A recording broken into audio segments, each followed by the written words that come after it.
නූතන සිංහල සාහිත්‍යය මම හිතන විදිහට අපේ රටේ තියෙන සංස්කෘතික කටයුතු කලා කටයුතු ගත්තහම නාට්‍ය සිනමාව සහ අනෙකුත් සංගීතමය අනෙකුත් කලා කටයුතු වලට සාපේක්ෂව සිංහල සාහිත්‍ය ක්ෂේත්‍රයේ තමයි ඉතිහාසය පුරාම බරසාර විශේෂ ක්ෂේත්‍රය කලා සංස්කෘතික ක්ෂේත්‍රය. ඒකෙන් මම අදහස් කරන්නේ සාහිත්‍ය සංස්කෘතියට අදාළ සියලුම ක්ෂේත්‍ර බෙහෙවින් සක්‍රිය මේ අඩවිය තමයි සාහිත්‍ය ක්ෂේත්‍රය. ඒ කියන්නේ සාහිත්‍ය අධ්‍යයනය තමයි ලංකාවේ විශ්වවිද්‍යාලවල වුණත් අධ්‍යාපන ආයතන වලත් වැඩියෙන්ම දියුණු පැත්ත. සාහිත්‍ය විචාරය සම්බන්ධයෙන් තමයි මොනවා හරි පොතපත එහෙම පළ වෙන්නේ. ඒ වගේම තමයි සාහිත්‍ය සම්බන්ධයෙන් තමයි ප්‍රධාන කතාබහ සිද්ධ වෙන්නේ. ඒ වගේම නිර්මාණකරණයේ පැත්තෙන් ගත්තොත් කොච්චර මොන තරම් අර්බුද තිබුණා වුණත් ලංකාවේ සිංහල සාහිත්‍ය ක්ෂේත්‍රය හැම පරම්පරාවෙන්ම කීප දෙනෙක් මතු කරලා තියෙනවා විශිෂ්ට සාහිත්‍යකාරයෝ විදිහට. හැම පරම්පරාවෙන්ම. ඒ වගේම හැම ක්ෂේත්‍රෙම නවකතාව, කෙටි කතාව, කවිය වගේ ක්ෂේත්‍ර හැම එකම ගත්තොත් ඒ හැම ක්ෂේත්‍රයෙම හැම පරම්පරාවෙන්ම විශිෂ්ටයෝ කීප දෙනෙක්වත් මතු කරලා තියෙනවා මේ ඒ ක්ෂේත්‍රය. ඒ නිසා මම හිතන්නේ ලංකාවේ ජනගහනයට සාපේක්ෂව ගත්තොත් ලංකාවේ විශේෂයෙන් ග්‍රන්ථ නිෂ්පාදන කර්මාන්තයේ ස්වරූපය සහ ප්‍රමාණය ගත්තොත් අපිට ඒ තරම් අසතුටු වෙන්න හේතු නැහැ. දැන් අපි ගත්තොත් 1940 50 60 දශකවල ඉඳලා දිගටම ගත්තොත් හැම පරම්පරාවෙම හොඳ නවකතාකාරයෝ දෙන්නේ තුන් දෙනෙක්වත් ඊට වැඩි දෙන්නේ තුන් දෙනෙක්වත් නම් කරගන්න පුළුවන්. හැම පරම්පරාවෙම හොඳ කෙටි කතාකාරයෝ කීප දෙනෙක් නම් කරගන්න පුළුවන්. කාව්‍ය ක්ෂේත්‍රෙත් හොඳ කවියෙක් දෙන්නෙක් හැම පරම්පරාවෙම මතු කරගන්න පුළුවන්. කෙනෙකුට කියන්න පුළුවන් ස්වතන්ත්‍ර නාට්‍ය රචනය වගේ ක්ෂේත්‍රයක් එච්චර දියුණු නැහැ කියලා. ඒ තරමට ප්‍රධාන නාට්‍ය රචකයෙක් හැම පරම්පරාවෙම හිටියේ නැහැ කියලා වගේ කියන්න පුළුවන්. නමුත් අනෙක් ක්ෂේත්‍ර ගත්තාම නරක නැහැ. ඕක මං හිතන්නේ සිනමා වගේ ක්ෂේත්‍රයක් සම්බන්ධයෙන් කියන්න අමාරුයිනේ. ඒ නිසා මං හිතන්නේ මේ ක්ෂේත්‍රයේ ඉන්න කෙනෙක් හැටියට සහ සාහිත්‍ය ගුරුවරයෙක් හැටියට ඒ තරම්ම මේ අපේක්ෂා භංගයක් තියෙනවා කියලා මං හිතන්නේ. ඊළඟ දේ තමයි මෑත කාලීනව අපි හිතමුකෝ 60 දශකයේ 70 දශකයේ ගත්තොත් හොඳම කෙටි කතාකාරයෝ කිව්වොත් ඕන්න දෙන්නේ තුන් දෙනෙක්ගේ නම් කිව්ව හැකි. හොඳම නවකතාකාරයෝ කිව්වොත් දෙන්නේ තුන් දෙනෙක්ගේ නම් කිව්ව හැකි වැඩිම වුණොත් 5ක්. අද එහෙම නෙවෙයි. අද හොඳම කවියෝ කිව්වොත් 10 දෙනෙක්වත් අපිට කියන්න පුළුවන්. හොඳම කෙටි කතාකාරයෝ 10 දෙනෙක්වත් කියන්න පුළුවන්. හොඳම නවකතාකාරයෝ 10 දෙනෙක්වත් කියන්න පුළුවන්. ඒකෙන් පේන්නේ ප්‍රමාණාත්මකව උනත් යම්කිසි වර්ධනයක් තියෙනවා. ඉතින් ඒ ගැන මොනවද හිතන්නේ මං කියලා ඇහුවොත් ඔබ මගෙන් අහනකොට මම කියන්නේ අසතුටු වෙන්න හේතුවක් නැහැ.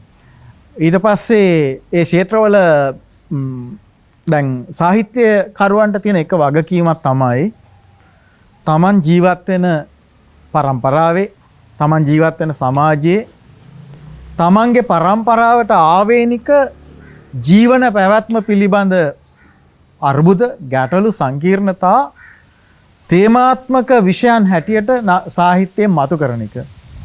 සමහර කාලයක වෙන්න පුළුවන් විරැකියාව, සමහර කාලයක වෙන්න පුළුවන් දේශපාලන හිංසනය, සමහර කාලයක වෙන්න පුළුවන් යුද්ධේ. ඔය වගේ නොයෙක් ප්‍රධාන තේමා තියෙන්න පුළුවන්. සමහර කාලයක තියෙන්න පුළුවන් අපිට යෞවන ප්‍රේමය සාක්ෂාත් කරගන්න නිදහස නැති මොනවා හරි.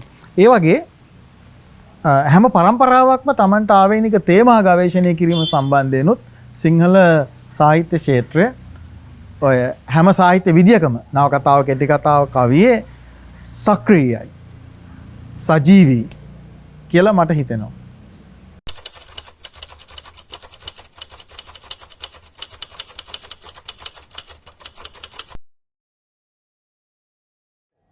මෙහෙමයි දැන් ඕනෑම සංස්කෘතික සංසිද්ධියක් හොඳ නරක දෙකම තියෙනවා. දැන් ඕනම ක්ෂේත්‍රයක් සම්බන්ධයෙන් උත්සවාකාර ප්‍රදර්ශනාත්මක උද්‍යෝගයක් සමාජයක ඇති වෙන එක හොඳයි. නරක නෑ. ඒකෙන් දැන් උදාහරණයකට හිතන්නකෝ ජාත්‍යන්තර පොත් ප්‍රදර්ශනය මම හිතන්නේ දැන් සෑහෙන පරණ එකක්. හුඟක්ම අලුත් නෑ. දැන් මම හිතන්නේ පොත් ප්‍රදර්ශනය තුල තියෙන විලාසිතාමය ස්වરૂපය තරමක් ගිහිල්ලා තියෙන්නේ. නමුත් මීට අවුරුදු 7-8කට කලින් බැලුවොත් ඒ පොත් ප්‍රදර්ශනයේ නිසා ඇතිවුණු විලාසිතාමය උද්‍යෝගය නිසා සාහිත්‍ය කෙරෙහි යම්කිසි මතුපිට අවධානයක් හරි ඇති වුණා. ඒක නරක නෑ. දැන් උදාහරණයකට ඕනම සාහිත්‍ය නෙමෙයි ඕනම ක්ෂේත්‍රයක් තුල අර මතුපිට ඇති වෙන උද්‍යෝගය තුලින් එක්කෙනෙක් දෙන්නෙක් හරි හැදෙනවා ඒක තුල ගැඹුරට යන. අර ඒ මෝස්තරකාරකම පිටිපස්සෙන් එක්කෙනෙක් දෙන්නෙක් හැදෙනවා මොකක්ද මේ මිනිස්සු මේ උද්දාමයෙන් යන මිලදී ගන්න නැත්තම් පොත් ප්‍රදර්ශනවල කැරකි හොයන මේ දේ කුමක්ද කියන ප්‍රශ්නේ අහන එක්කෙනෙක් දෙන්නෙක් හරි හැදෙනවා. හැදෙන්නේ එහෙම පොඩි ගාණක් තමයි. නැත්නම් ඒක වරදක් නෙමෙයි. එහෙම නිද්‍රාශීලී ඒවා ගැන නිද්‍රාශීලී බරපතල දැන් සාහිත්‍ය කියන්නේ අපි කාටත් උනන්දු විය යුතු දෙයක් නෙවෙයි. කවුරුත් ප්‍රදර්ශනකාමීව පරිහරණය කළ යුතු දෙයක් නෙවෙයි. ගැඹුරු රසිකයා ඉන්නේ හුදෙකලා පුස්තකාලයක කියන අදහස තරමක් පරණ අදහසක්.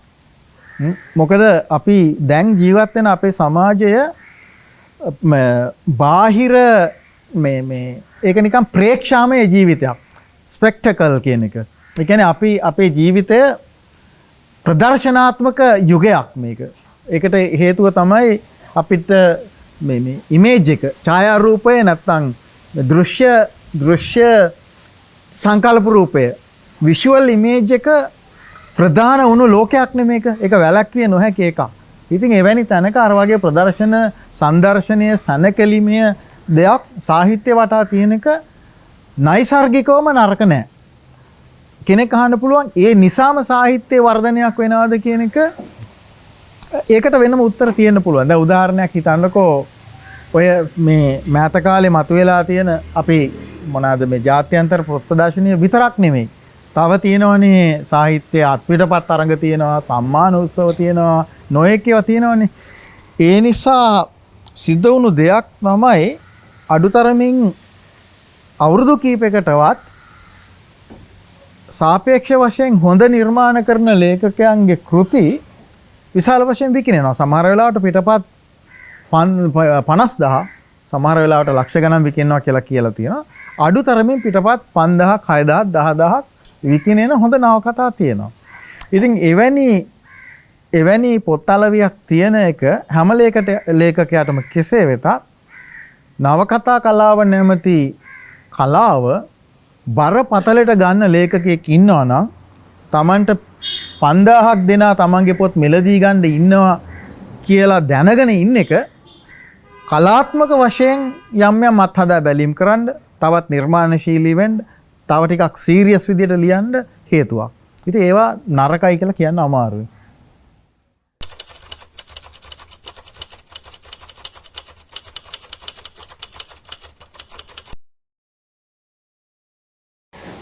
විශේෂයෙන් ප්‍රශ්න දෙකක් මම ආමන්ත්‍රණය කරන්න කැමති. එකක් කල්ට් කියන අදහස.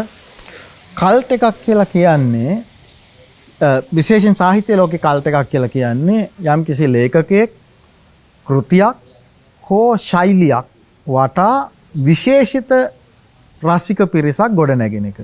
ඒගොල්ලෝ විශේෂිත රසික පිරිසක් විතරක් නෙමෙයි ඒ තමන් කැමති ශෛලිය නවකතාව හෝ ලේඛකයා වෙනුවෙන් මරාගෙන මැරෙන්න කැමති. කල්ට් කියන්නේ එහෙමනේ. කල්ට් ඒක නිකන් ඇදහිලි කල්ලියක් කියන එකනේ අපි සිංහලෙන් කියන්නේ කල්ට් කියන එක. ඒක පොඩ්ඩක් ආගමික ධ්වනිතාර්ථ තියෙන ඒ වෙනුවෙන් සටනට යන්න පවා ලෑස්ති කණ්ඩායම් සමහර ලේඛකයෝ වටේ, සමහර ශෛලීන් වටේ, සමහර නවකතාව සාහිත්‍ය කෘති වටේ හැදෙනවා. ඒක ලෝකේ ඉතිහාසයේ දිගටම තියෙන එකක්. ඒ වගේම අපි හිතන්න නරකයි එහෙම හැදෙන්නේ එක කල්ට් එකක් විතරක් නෙමෙයි. දැන් එහෙම කල්ට්ස් ගොඩක් හැදෙනවා. ඉතින් මම හිතන්නේ ඒක නරක නෑ කියලා මම හිතන්නේ. එකම දේ අපේ රටේ වෙන්නේ නැත්තේ එහෙම හැදෙන කල්ට් කියලා කියන්නේ යම්කිසි සාහිත්‍ය විදියක් වටේ හැදෙන තරුණ කණ්ඩායම් වල අතර බරපතල බුද්ධිමය සංවාදයක් හැදෙන්නේ නැතිකම. ඒක දැන් මේ සෝෂල් මීඩියා එකක් තමයි වේගවත්. කෙටි ඉඩන නේද? දැන් උදාහරණයකට අපි ගමුකෝ ඔය ජපානයේ ඉතාම ජනප්‍රිය වුණා Twitter fiction characters 50යි වචන නෙමේ අකුරු 50යි පාවිච්චි කරන්න පුළුවන්. අකුරු 50ක් පාවිච්චි කරලා ලියන ට්වීට් ෆික්ෂන්. ඉතාලම කෙටි කතා ජාතියක්. ඉතාලම කෙටි. අකුරු 50කින් උපරිම. දැන් ඒක මාධ්‍යයෙන් එන එකන්නේ. ඉතින් ඒ වගේ පැෂන් එනවා. නමුත් දැන් ඒ ගිය අවුරුදු 3-4කට කලින් 5කට විතර කලින් හරි ජනප්‍රිය වුණා. දැන් කවුරුත් ගණන් ගන්න. ඒ නිසා අපි හුඟා කල්ට් එකක් හරි අලුත් මෝස්තරයක් සෝෂල් මීඩියා වල එනකොට ගොඩාක් කලබල වෙන්න අවශ්‍ය නැහැ. ඉතින් ඒවා මං හිතන්නේ දීර්ඝකාලීන බරපතල සාහිත්‍යයට බාධාවක් කියලා. ඊළඟ ඔය ප්‍රශ්නේ දෙවෙනි කල්ප්මානයේ නෙමෙයි තව කැලලක් ඔබ ඇහුවා මේ ඒ මොකද්ද? රයිට්. අන්න හරි. ඒක වැදගත්ම කැලල ඒක ඇත්තටම. ඒ කියන්නේ සාහිත්‍යයේ මේ කලාත්මක ගුණාත්මක භාවය හෝ තේමාත්මක ගුණාත්මක භාවය මේ පිළිබඳ නිකන් ඒක හැම ඔයගේ දේවල් ස්පෙක්ට්‍රම් එකක් නේ වර්ණාවලියක්. අපි හිතුව මේ පැත්ත බ්ලැක් මේ පැත්ත වයිට් කියලා. ඔය කලාව කියන එක මේ ස්පෙක්ට්‍රම් එකේ වර්ණාවලියේ ඕන තැනක පිහිටන්න පුළුවන්. right? දැන් සම්පූර්ණයෙන් බ්ලැක් කලාකෘති සම්පූර්ණයෙන් වයිට් කලාකෘති නෑනේ. right? එතකොට රසවින්දනය කියන එකෙත් තියෙන්නේ වර්ණාවලියක්. right? ඒක අතර මේක ඉරක් වගේ හදනවට වඩා හොඳයි චක්‍රීය වශයෙන්. සමහර විට අලුත් රසිකයෙක් ඇවිල්ලා මේ වර්ණාවලියේ බ්ලැක් තැන ඉන්න පුළුවන් ආරම්භයේදී. හැබැයි සාහිත්‍යය කියන්නේ ඩයිනමික් එකන්නේ ගතිකවත් එකක්. ඒ ගැන සංවාද තව යාළුවෝ කියන ඒවා වගේ දේවල් ඇහුනහම අර බ්ලැක් වලින් පටන් ගත්ත එක්කෙනා මේ වර්ණාවලිය ඇතුලේ මූව් වෙන්න පටන් ගන්නවා. තව තැනකදී. එතනම නතර වෙලා හිර වෙලා ඉන්නේ. එහෙම තමයි කලාත්මක විඥානයේ වර්ධනය වෙන්නේ නේ. ඒ නිසා එකක් තමයි අර හොඳ කලාකෘති මොකක්ද? හොඳ කලාකෘති ඇසුරු කිරීමේ මාදිලිය කුමක්ද කියන එක ගැන අපිට black and white උත්තර දෙන්න බෑ. මොකද ඒ රසවින්දනය ගතිකවත් රසිකයා වෙනස් වෙනවා කාලය ඔස්සේ. නේද? ඒ නිසා මම හිතන්නේ ඒක හොඳ ප්‍රශ්නයක් අපි මේ කලබල වෙන්න ඕන එකක් නෙවෙයි.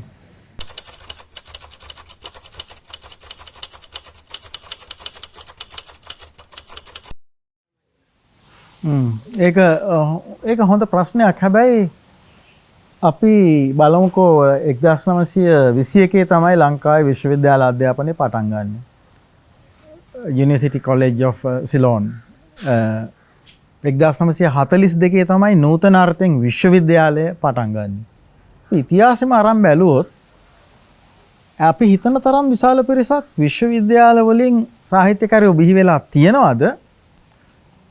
ඒ බිහිවීමට විශ්වවිද්‍යාල කොයිතරම් දුරට දායක වෙලා තියෙනවද කියන එක. උදාහරණයකට අපි ගමුකෝ විශ්වවිද්‍යාල කියපු ගමන් මතක් වෙන සාහිත්‍යකරුවා මහාචාර්ය ඉදිරිවීර සරච්චන්ද්‍ර. ඔහු මේ මොනවාද ලංකා විශ්වවිද්‍යාල කොලීජිය ඉගෙන ගන්න කාලේ 1933 35 විතර කාලේ නූතන සාහිත්‍ය විෂය මාලාවක් තිබුණේ නැහැ. එතකොට ඒ ඊළඟට එයාගේ ප්‍රධාන විෂය පාලි. එතකොට එයා සාහිත්‍යකාරයෙක් විදිහට එයා පළවෙනි නමුත් නූතන සාහිත්‍ය පිළිබඳ පළවෙනි විචාර පොත එතුමා ලියනවා. එයාට අවුරුදු 29 දී. ඒකට කියන්නේ modern Sinhalese fiction කියන පොත. ඒක තමයි නවකතා කලාව ගැන ලංකාවේ ලියවෙන පළවෙනි පොත. හැබැයි ඒක ලියන්න විශ්වවිද්‍යාලයෙන් කියලා ලොකු දායකත්වයක් නැහැ. එයා ඒ කාලේ ආශ්‍රය කරපු මාටින් වික්‍රමසිංහ වගේ විශ්වවිද්‍යාලේ පැත්තපලාති ගියේ නැති මිනිස්සෙක්ගේ ඇසුර නිසා ඇති වුණු වර්ධනය. ඊට පස්සේ අපි තව පොඩ්ඩක් ඉස්සරහට ගිහිල්ලා බැලුවොත්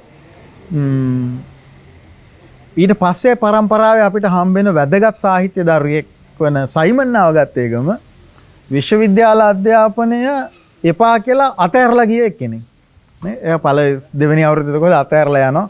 පස්සේ ආය සරච්චන්ද්‍ර මහත්තයා ගිහිල්ලා එක්කන් ඇවිල්ලා උපාධිය පස්සේ ඉවර කරනවා. අර ඒ නිල ආකෘතික අධ්‍යාපනය ඇතුළෙන්ම නෙමෙයි අපේ දේවල් ඇවිල්ලා තියෙන්නේ. ඉතින් ඊළඟට දැන් මෑත කාලයේ උනත් ප්‍රධාන සාහිත්‍යදරයෝ විශ්වවිද්‍යාල උපාධි තියනවා වෙන්න පුළුවන්.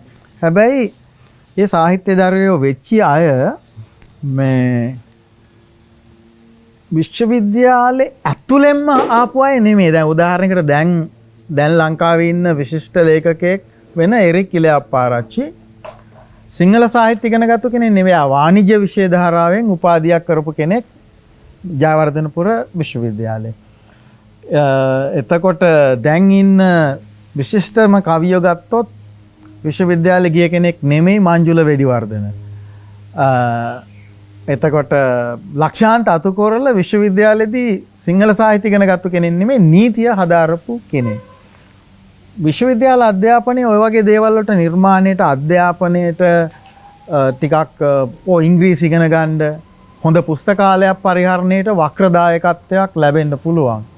නමුත් සාහිත්‍යකාරයෝ බිහි කිරීම සම්බන්ධයෙන් අපි විශ්වවිද්‍යාලයෙන් දේවල් බලාපොරොත්තු වෙන එක ඒ තරම් අවශ්‍ය නැහැ. අවශ්‍ය තියෙන්නේ කිසිම ආකාරයක මේ ආයතනික රාමු වලට හිර නොවි චින්තනමය රාමු වලටත් හිර නොවි අලුතෙන් හිතන්න පුළුවන් අය ඉන්නේ කොතැනද විශ්වවිද්‍යාලයේද එළියද කියන එක අදාළ නැහැ. පොදු සමාජ කතිකාව තමයි මම හිතන්නේ අවශ්‍ය වෙන්නේ.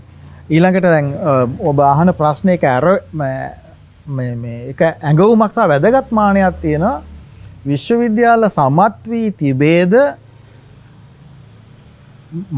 යම්කිසි යුගයක අවශ්‍ය වෙන බුද්ධිමය කතිකාව සජීවීව පවත්වාගෙන යමින් ඒ කතිකාවට නිර්මාණශීලීව සහභාගී විය හැකි සාහිත්‍ය දරයන් බිහි කිරීමට කියන ප්‍රශ්නේ ඇහුවොත් මම හිතන්නේ සමත් වී නැත කියන එකයි. ඒ කියන්නේ අපි කවුරුත් ඇතුළත් වෙන අපි උපාධි සහතික දෙනවා. ඒක හරි. ඒ වගේ වෙන ප්‍රයෝජන තියෙන්න පුළුවන්. වෙන ප්‍රයෝජන තියෙන්න පුළුවන්. අනිත් එක තමයි අපේ ලංකාවේ කිසිම විශ්වවිද්‍යාලයක තාම නැහැ ප්‍රථම උපාධි පාඨමාලාවක් නිර්මාණශීලී සාහිත්‍ය ගැන. උදාහරණයකට පේරාදෙණිය විශ්වවිද්‍යාලයේ එක පාඨමාලාවක් තියෙනවා ක්‍රියේටිව් රයිටින් කියලා නිර්මාණශීලී ලේඛනය. තනිකර උපාධි පාඨමාලාවක් නැහැ. ඉතින් ඒ ආයතනික සීමාත් ඒ පැත්තෙන් තියෙනවා.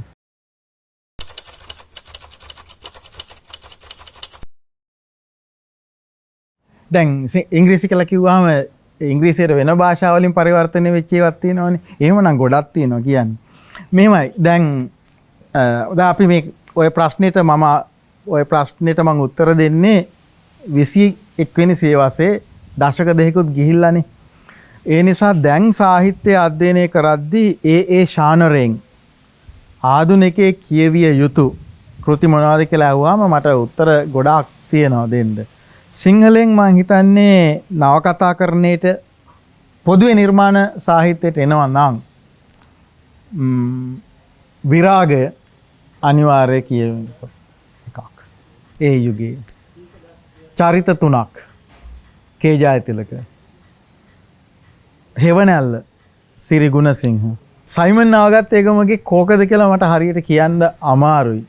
මොකද එයාගේ යුග දෙකකට බෙදන්න වෙනවා. මොකද එයාගේ එකක් යථාර්ථවාදී විදියට ලියපු යුගයක් තියෙනවා. සුද්ධිලාගේ කතාව එකක්. ඒක කියවන එක වටිනවා. ඊට පස්සේ අනික් යුගයේ යථාර්ථවාදයෙන් එළියට ගිහිල්ලා එයා ලියපු යුගයේදී පොත් ගණනාවක් තියෙනවා. කෝකද කියන්නේ කියලා කිව්වොත් සාපේක්ෂණි මම හිතනවා කියවන්න ඕනේ කියලා. ඒත් එක්කම 21 වෙනි සියවසේ නවකතාව හදාරන නිසා සල්මාන් රුෂ්ඩි, Midnight Children, 100 Years of Solitude, Gabriel Garcia Marquez, වගේ ගොඩක් තියෙනවා. 10ක් 15ක් කියන්න පුළුවන්. සිංහල ඒ වගේන් ගත්තොත් මෙහෙමයි. කෙටි කතා දැන් අපිට සාහිත්‍ය හදාරද්දී ඓතිහාසිකව හදාරන්නත් වෙනවා. සෞන්දර්යාත්මකව හදාරන්නත් වෙනවා. ওই දෙකම පැත්ත හිතලා ගත්තොත් කෙටි කතා තනි පොත් විදිහට මේවා කියවන්න ඕනේ කියලා කියන එක ටිකක් අමාරුයි. මොකද හැම ලේඛකයාගේම කතා සංග්‍රහවල කතාවක් දෙකක් තියෙනවා අනිවාර්යෙන් කියවන්න ඕනේ. ඒක පොත විදිහටම කියන්න ටිකක් අමාරුයි. ඒ නිසා මම මෙහෙම කියන්නම්. මාටින් වික්‍රමසිංහගේ කතා දෙක තුනක් කියවන්නම ඕනේ. සමහර විට ඒ කතා තියෙන්න ඉඩ තියෙනවා වහල්ලු එකේ දෙකක් විතර තියෙන්න ඉඩ තියෙනවා. ගැහණියක් එකේ ගැහණියක් කතාව. ඒක 1924 එන්නේ. ඊට පස්සේ කේ ජයතිලකගෙන් කියවන්න එනවා කතාවක් දෙකක්. කෙටි කතා පොත් 7-8ක් තියෙනවා. ඒ වගේ විසිරිලා තියෙන්නේ කතාව. කෝකද කියලා හරි අමාරුයි කියන්න. ගුණදාස අමරසේකරේ කෙටි කතා කීපයක්ම කියවන්න එනවා. 2-3ක් මදි. එයාගේ මං හිතන්නේ එක්ටමින් පොළවට නම් සම්පූර්ණයෙන් පොතම කියවන එක වටිනවා. ඊට පස්සේ අපි කියවන්න වෙනවා සයිමන් නවගත්තේකම ජයතිලක කම්මැල්ල වීර. ඔය වගේ ඉතින් කීපයක් තියෙනවා.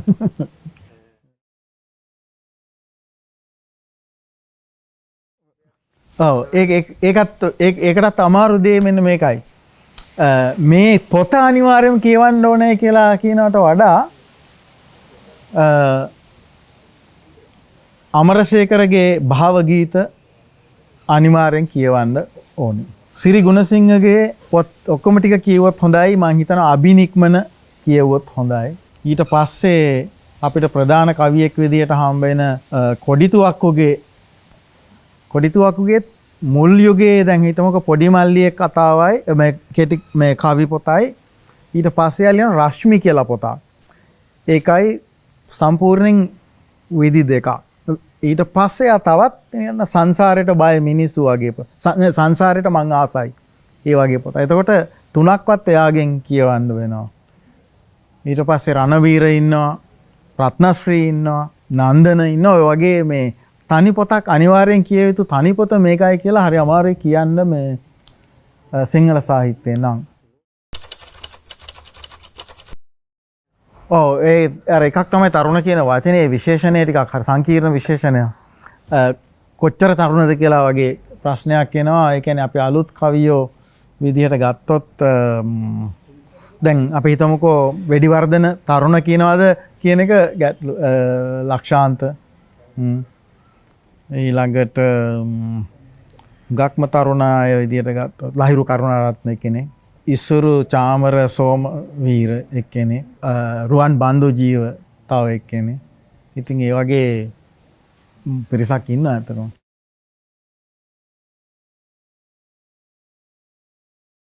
මම හිතනවා මේ අනිවාර්යයෙන්ම කියවන්න නවපද්‍ය සිංහලය කියවන එක හොඳයි.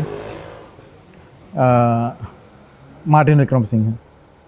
ඊට පස්සේ ආර්යවංශ රණවීර ට්‍රාන්ස්ලේට් කරලා තියෙන පොතක් රන් රෝස කියලා. ඒක කියවන එක හොඳයි. ටිකක් ආරම්භක අවධියේදී අපි ඔය සරත් විජේසූරිය මහත් සාහිත්‍ය අධ්‍යයනය වගේ පොතක් ආරම්භක අවස්ථාවේදී කියවන එක හොඳයි. ඔය සුනිල් විජේසිරිවර්ධන මෑතකදී ජීවවාසික ਵਿਚාරය කියලා පොතක් ලියලා තියෙනවා. කලින් ලිව්වා පුරවැසි මංපෙත් කියලා. ඒ වගේන් අර ටිකක් අපේ චින්තන විශ්වය පළල් කරගන්න පුළුවන් පොත් ගණනාවක් තියෙනවා. වික්‍රමසිංහගේ පොත් 2-3ක් කියවන එක හොඳයි සිංහල සාහිත්‍යයේ නැගීම. තව කවුරුත් වැඩියෙන් කතා නොකරන පොතක් තියෙනවා. ඒක ලියලා තියෙන්නේ රැපියල් තෙන්නකෝන්. අපේ පැරණි අසුන් කවි කියලා. විශේෂයෙන් කවියේම හදාරන අය ලොකු පොතක්. ඒක දුර්ලභ පොතක්. ඒකේ තියෙන ලංකාවේ සංදේශ සාහිත්‍යය ගැන ඉතාම හොඳ විවරණයක්. කවිය ඒක කියවන එක හොඳයි කියලා හිතනවා.